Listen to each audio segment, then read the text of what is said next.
If you get this wrong when creating Pinterest content, then you are going to be wasting your time. We're going to be talking in this video about the concept of intent, and it's vital to understand so that you create content for Pinterest and your website that gets people from the platform to your website. So if you want to get more website traffic, this video is for you. So to demonstrate the concept of intent first, we're going to go over here to Google. I've typed in bowling shoes and we can see that Amazon is ranking #1. Below that, we've got another shop. Then the third one is a shop as well. So this is what's called e-commerce intent.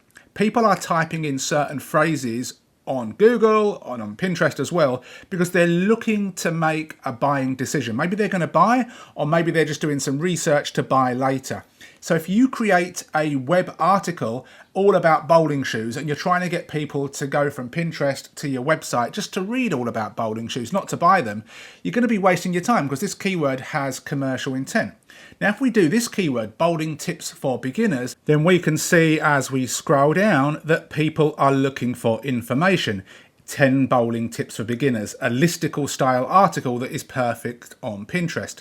So this is a keyword, if bowling or something similar were your niche, that you would potentially go after on Pinterest, because you can provide information in the form of a blog post. And even if you don't rank anywhere on Google, you can, through the strategic creation and scheduling of your pins, get some traffic from Pinterest to your site. But of course, this is Google, so while the same concept applies to Pinterest, we want to make sure that these keywords are actually being searched for on Pinterest. Now, there are two ways to do that. We've got the free way, and then we can leverage a third-party tool. So let's do the free way first. So here we are over at Pinterest in incognito. I'm in Japan, hence the Japanese stuff here. So I want to type something up here. Now, I'm not in the bowling niche, but let's pretend that I am. And I just type in bowling. And as we type things in, we get given these suggestions. These aren't just made up. These are things that people are actually looking for. And some of these may make sense to you, some of them may not make sense to you. We can put bowling A and we can go through the alphabet, bowling B, bowling C, etc. And we get tons and tons of different ideas. So let's just choose bowling H. So if we come down here, we've got bowling handbag. I didn't even know this was a thing, but let's click on bowling handbag. And what do we see here? Well, it's not surprising that we see obviously handbags, but we see things that look like at first glance they have the intent of e-commerce. So these are things that are probably sending people straight to shops. We can see eBay. I'm guessing this is a shop. We can click on it and we can find out. So if you have an e-commerce store, there you go. If you have an e-commerce store, then this is a great keyword to focus on when it comes to Pinterest. But if you've got a blog, and I have a blog, I don't have an e-commerce store, then this isn't something that I'd want to waste my time on. But if I didn't do this simple research, if I created an article all about bowling handbags and then tried to create a typical Pinterest pin, it wouldn't get much traction because people are not searching to read about the history of bowling handbags and all of that stuff. They just want to buy one. Whether they want to buy one right now or whether they're just looking at prices and comparing case by case. So it's really important to understand the concept of intent because it is a basic concept, but a lot of people don't think about it or just don't know it. Now, you can go through every single keyword idea that you've got on Pinterest, whether you're in incognito or logged into your account, and have a look. But it is a little bit tiresome and it is going to take you a long time if you've got a lot of keywords, which is why if you have the budget, it's always best to leverage a third-party tool. And this is the one that I use. So this is PinClicks. To my knowledge, it's the only true Pinterest keyword research tool. It's got other functions as well, but it's really, really useful. So we'll stick with bowling right now. I don't have a bowling site, but if we just type in bowling into the Keyword Explorer after we log in, when we hit enter, PinClicks is going to give us all of the related keywords. Now, these are keywords that are taken from Pinterest, and I showed you previously when you typed in bowling to the Pinterest search bar, things drop down, but it's all in one place.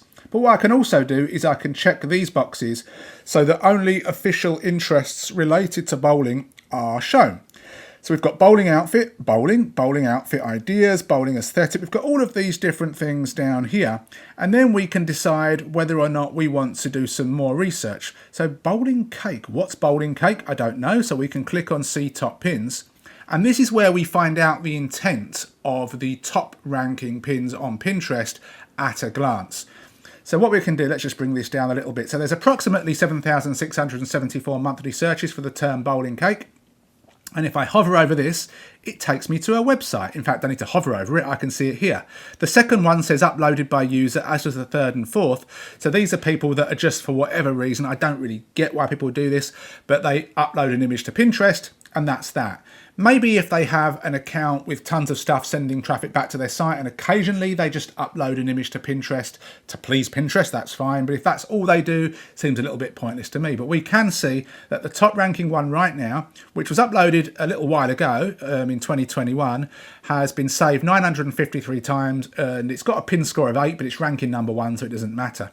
And if we scroll down a little bit more, we can see go into a website, go into a website. This one's not. This is Flickr, so that's not. So we've got a bit of a mix, but we do see that a lot of these are going to a website. So if I have either a bowling website or a cake website or a baking website, these could all be potential keywords that I'd like to go after. Now what we can also do is we can come here and we can look at more detail. We can click and view the pin on Pinterest, we can view the board. We get the annotated interests that we can use when optimizing our pin if we want. We might not want all of them, but a lot of them we can do. But let's click and make sure. If we click on this and it takes us to a page to actually buy this cake, it's slightly different. There you go. So we've actually got a website that looks a little bit old school, but it's fine. And we can see that this is actually getting people to get in touch with them. So if I've got a recipe site or a cooking site, maybe this wouldn't be a keyword I go after. Let's come down and find a different one. cakesdecor.com. Let's see what's going on here. So this is more of a traditional style website that I would have in mind. We can see that they've got display ads. They're monetizing that way. They've got a bunch of other images here, but they are making money by getting people to this site. They're obviously selling stuff on this site as well. So again, it's doing your research and understanding first, what is the intent? Is it commercial intent or are people actually clicking through to consume content? That's really important, especially if you have a blog and you don't have anything for sale directly that you own on your site. And then if you find that it is informational intent and there's lots of stuff on Pinterest related to that particular keyword and they're mostly sending traffic back to their website, then it's definitely something I would consider. Conversely, if I have an e-commerce site, then I just want to focus on e-commerce intent keywords. So intent is really important to understand, and it's important to make sure that you do your research prior to the creation of content so that you don't waste your time. I hope you found this video useful. If you've got questions, let me know, and I'll see you in another video soon. Take care.